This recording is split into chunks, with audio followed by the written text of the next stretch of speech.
Nabigla ko kang may tao kami sa bata. Ang biktima, isang 6 na taong gulang na batang lalaki. Bilis ko ng mga staff, sinulungan nila yung bata kung paano kuhanin yung kamay niya naipit. Pero dahil nahirapan daw na tanggalin ang kamay ng bata sa pagkakangipit, pumili na sila ng saklolo. Nakal support, so 911 call yung police station 5. Immediately na respond nila ang mga police natin.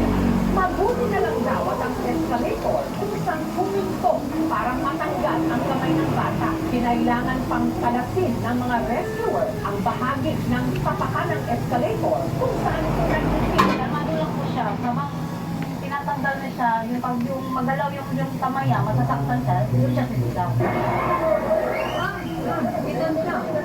Katabi ng bata na nakaalalay sa kanya ang kanyang ina. Relax lang po siya. Pero nandun siya talaga sa anak niya. Nakaalalay talaga siya. At makalipas lang ang 13 minutes. Salamat sa Diyos, ligtas na nila itong natanggal sa kuhang ito sa kamay ng bata. Matapos maalis sa pagkakaipit, kitang namamaga pa ito. After na bigay sa kanila education, sinas nila vital signs. Pero wala namang major na minor na Hiningi namin ang panig ng pamunuan ng Buti may POS ano tungkol pa, sa angel pa aksidente. siya. Pero tumanggi silang magbigay ng anumang pahayag. Investigasyon ang pagkakaipit ng bata sa escalator. Hindi raw dahil nag-malfunction ito. Really accident lang yung guys.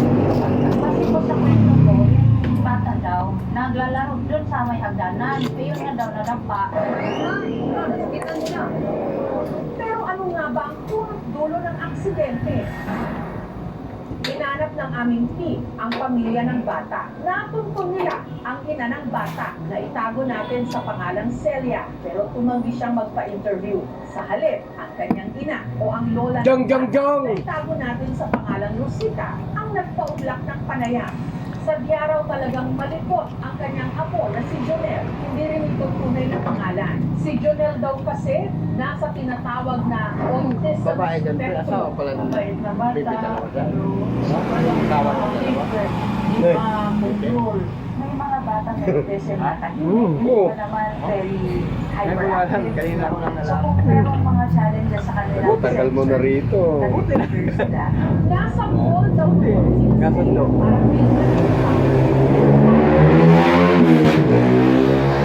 Ano asawa niya? Gusto lang po kaya nga siya mag- Sino ba ang tinutukoy mo doon? Every time mag- Dalawa yung taga Turuan siya ng umuwi sa mga ano. kanya. Si Jonel pala tumakbo Lisan papunta sa Lisan ba ito escalator. Marimbaw? Nabuhian yan. Ano ito? Walang